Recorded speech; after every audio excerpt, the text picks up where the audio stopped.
అందరికీ మరణాతండి బాగున్నారండి. మహాపరిశుద్ధులు ప్రభువారు తన ప్రేమ కలిగినటువంటి కౌగిలిలో మిమ్మల్ని భద్రపరిచి ఏ అలసట లేకుండా మీకు సహాయం అందించుగాక.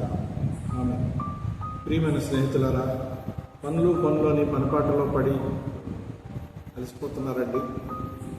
సర్వశక్తివంతుడు ప్రభువు మిమ్మల్ని చూస్తున్నారు, మీ పనులు చూస్తున్నారు, మీరు మాట్లాడుకోవడం చూస్తున్నారు, మీరు కూర్చోవడం చూస్తున్నారు, మీరు లేవడం చూస్తున్నారు.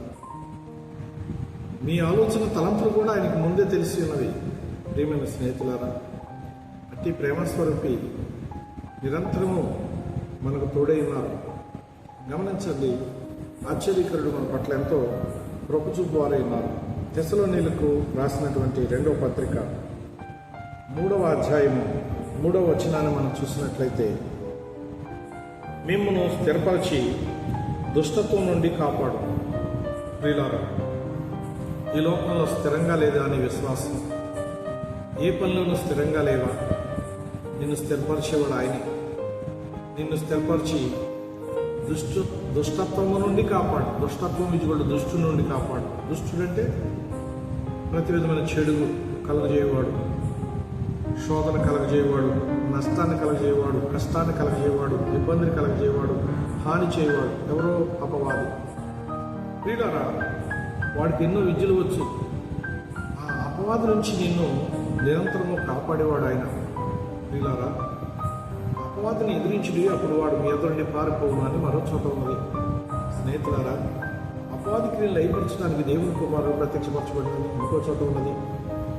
ఆశ్చర్యకరుడు ప్రభువును మనము విశ్వసించి నమ్మినట్లయితే ఆయనే వాడి బంధకాల నుంచి మనల్ని విడిపిస్తాడు, విమోచిస్తాడు. ప్రియమైన స్నేహితులారా, ఘోరమైనటువంటి హింసలను, బాధలను, శోధనలను, వేదనను పొందిన యోబు గారే ఉన్నారు.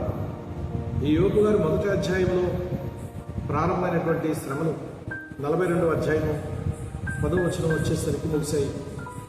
ప్రియమైన స్నేహితులారా, అతడు తన స్నేహితుల కొరకు ప్రార్థించగా అతని బాధ నుండి అతనికి విడుదల కలిగింది. పోగొట్టుకున్న దానికంటే 2 అంతల ఐశ్వర్యము అతనికి దేవుడు అనుగ్రహించారు. ప్రియులారా, ఆయన అనుగ్రహించువారు, తృప్తిపరచువారు, విడిపించువారు, నడిపించువారు, కాపాడువారు, స్థిరపరచువారై ఉన్నారు. యోబును స్థిరపరిచారు చివరికి. ప్రియులారా, ఆయన నిరీక్షణ చాలా గొప్పది. ప్రియమైన స్నేహితులారా, మనం గమనించినట్లయితే స్థిరపరిచే దృష్టి నుండి మనం కాపాడే పని ఆయనదే గనుక ఆయన పని ఆయన చేస్తారు. మనం ఆయనకు కృతజ్ఞులమై ఉండి మన భారం అంతా ఆయన మీద మోపాలి. మోపుతారా? అలా మోపి ఈ చిక్కులన్నిటి నుంచి తప్పించుకుందాం. ప్రభు యొక్క రెక్కల పొదిగిటిలోనికి వెళ్ళిపోయి ఆయన రెక్కల పొదిగిటిలో ఒదిగిపోదాం. అట్టి చనువు ప్రభు మనకు దయచేయునుగాక. ఆమె చిన్న ప్రార్థన చేద్దాం. మహాపరిశుద్ధుడా, మా ప్రాణప్రియుడా యేసుక్రీస్తు ప్రభువా, నీకు స్తోత్రములు. నీవు అత్యున్నతుడు, ఆశ్చర్యకరుడు. నా ప్రభా, ఎందరో భక్తులు నీ ఆజ్ఞను పాటించి దుష్టు నుండి కాపాడుకోగలిగారు.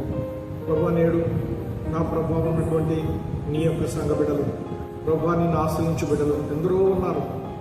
వారిని నీవు కాపాడమని నీ చేతులకు అప్పగిస్తున్నాను. నీ చేతులు బలమైనవి. వాగ్దానం చేసావంటే నెరవేరు వరకు ఎడవాయు గనుక ప్రభా, నిరంతరము నీ బిడ్డలను కాచి కాపాడి ఫలింపజేసి మేఘమెక్కించుకోమని యేసు ప్రభు వారి దివ్య సముఖమును సమర్పిస్తున్నాను పరమ తండ్రి. ఆమె అందరికీ మరణాతండ్రి.